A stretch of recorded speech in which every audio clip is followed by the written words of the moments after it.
Welcome to the League of Spiritual Gentlemen, the show where we combine stoic wisdom, personal growth, and practical strategies for thriving with ADHD. I'm your host, David Dwyer. And as a coach of men with ADHD, today we're tackling a challenge that so many of us face, setting goals that actually stick. If you're like me, you probably set ambitious goals before only to lose interest or get overwhelmed. But here's the thing, it's not our fault. ADHD brains are wired differently. The traditional goal-setting methods often don't work for us. That's why today we're diving into the powerful framework called I.N.C.U.P, which stands for interest, novelty, challenge, urgency, and passion. This method is tailored for our unique brains, and I promise it can help create goals that not only are achievable, but also are exciting and meaningful. So grab a cup of coffee, settle in, and let's get started. All right, so let's first start by talking about why setting and sticking to goals can feel like climbing Mount Everest, especially when you have ADHD. And for many of us, the problem isn't that we don't care or that we're lazy. It's that our brains, they're just stimulated, we're wired to seek stimulation and avoid boredom. The moment something becomes monotonous or it feels like motivation just vanishes into thin air. On top of that, we struggle with the executive dysfunction, the part of the brain responsible for planning, prioritizing, and staying on track. Combine that with perfectionism, a fear of failure, a fear of success, overwhelm. No wonder why traditional goal setting advice often falls flat for us. But here's the good news. We work with our brains instead of fighting against them. And this is where I.N.C.U.P comes in. It's a framework designed to leverage the strengths of the ADHD brain while also addressing the challenges. So let's break this down step by step. So once again, I.N.C.U.P stands for interest, novelty, challenge, urgency, and passion. And these 5 elements are like a recipe for ADHD-friendly goal setting. And let's take a closer look at each one. We're going to start with interest, fueling your fire. ADHD brains thrive on interest. Think about all the times that you found something that you just got hyper-focused on, that you were really interested in. That you went all in, right? The interest was there. When we're generally curious and, or excited about something, it feels like we unlock that superpower of focus and energy. Like, I was a chef and I enjoyed the monotony of cutting the onion because for me, there was so much interest in it and trying to get it done fast and quickly, and like there was so much into it. So when you're thinking about this practical tip, think about your passions. What do you genuinely enjoy? How can you connect those interests to your goals? How can you find joy and interest in the monotony, in the small things? This helps you kind of create that goal and really want to stick with it because you'll enjoy the process. Novelty. Number 2, keeping things fresh.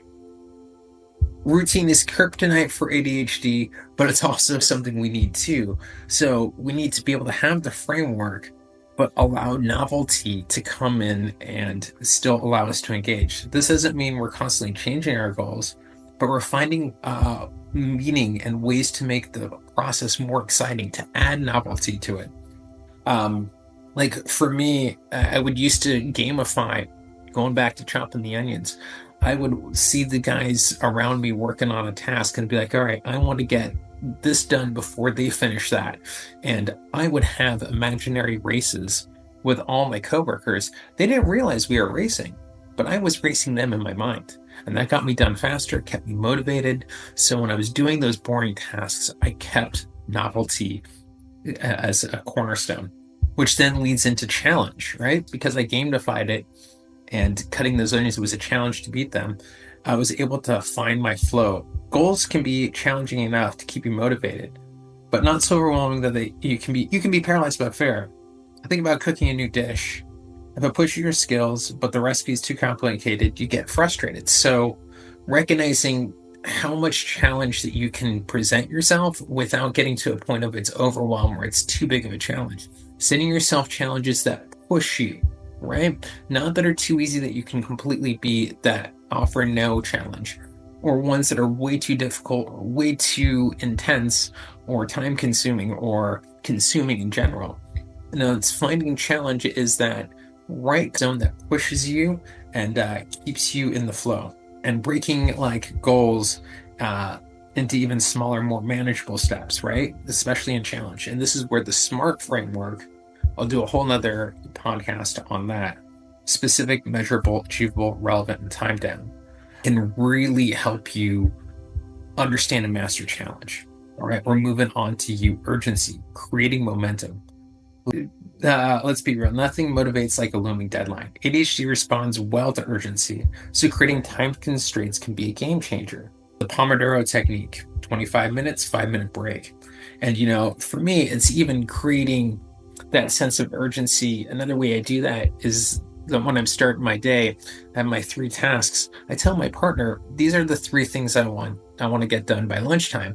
And then she checks in with me at lunch. So like, hey, did you get it done? It isn't any meanness behind it, but it does create that accountability for that sense of urgency, because it's really easy to push something off. But if you know, like, hey, I got to get it done.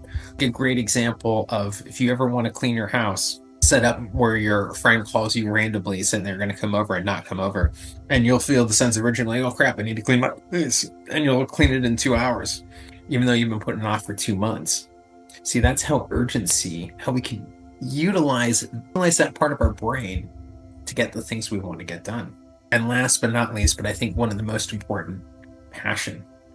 Connecting to your why. Understanding why you do what you do. Making a conscious choice, right? Like when we follow passion, we truly believe, we go deep in ourselves and we're like, this is what we want. And motivation doesn't become much of a factor, because it now becomes about our discipline. How are we willing to stick to the goal, stick to the passion, stick to the vision that we want to make out for ourselves? One of the things I do yearly when I'm doing my goals, I also do my values as well, looking and understanding what my values are and how I can bring them about.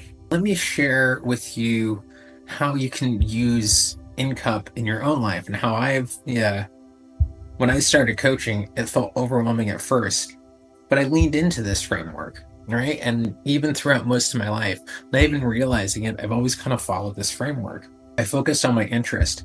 And, for me, part of the interest in the value and my passion, the through line of my values is service to others. I've always been in some kind of service role in the hospitality industry. I was a Boy Scout for 14, 15 years for most of my childhood. Everything has been about service. So how can I help those? And, becoming a coach was just the next wave. Instead of nurturing and feeding people with food, it's feeding them with knowledge, feeding them with the power to live their best life and to feel the self-love and to own themselves and to stand up and be a man. And by creating unique workshops, putting out things that I would love to see that I never saw, adding novelty and challenge, urgency, like I said, using my partner to help me create that daily thing. The results, like I'm achieving my goals. I don't want to say like, boom, I've hit everything, but it's a work in progress, right? Recognizing that things don't have to be so set in stone that they never change. It's recognizing the process of the growth as you go with it. Your goals will change. I like to set year-long goals, but then I break those down into each of those quarters into each month has a particular goal, has a particular theme. So everything is conscious and a decision I'm making, and I'm not walking through life like a ghost, or those kind of people that just seem like they've just checked out. No, but being engaged masters my ADHD and masters life around me. I know what I'm doing and what I want to do. So there you have it. That's the I.N.C.U.P framework, and for setting kind of ADHD-friendly goals. Remember, it's about working with your brain and not against it.